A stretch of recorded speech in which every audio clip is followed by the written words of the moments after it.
It's a new challenge many Canadians now face. They go to work only to be sent back home. They've been laid off because of the COVID-19 pandemic. So, how do you cope with the layoff, and how do you make the most of your time at home? It was a little bit unbelievable. Full disclosure, this is my mom, Debbie Prasad. She was laid off this week from a job she's been at for more than 20 years. The news was overwhelming. How am I going to go through this? Because we're listening to all of these different things going on with the different subsidies, the government helping out, and not being on EI for over 30 years, you feel lost. It's really overwhelming right now as people are getting laid off en masse, and so many things are going through your mind.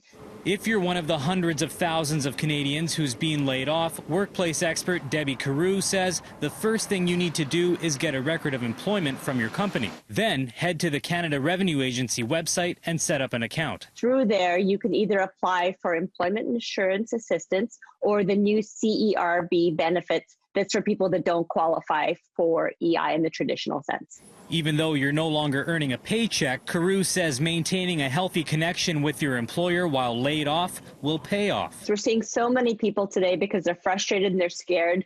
They're lashing out on social media or they're saying things against their employer.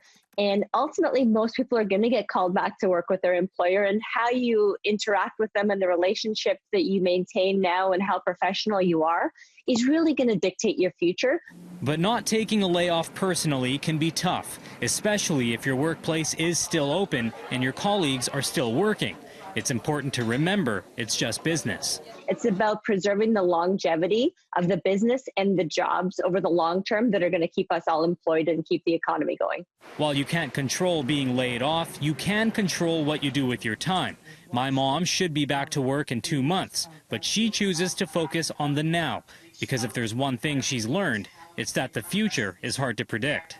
I just have to stay positive to make sure that I'm following what the government is asking us to do, and keeping in touch with my friends, family through social media and what have you, just like everyone else is doing out there. In Vancouver, Travis Prasad, City News.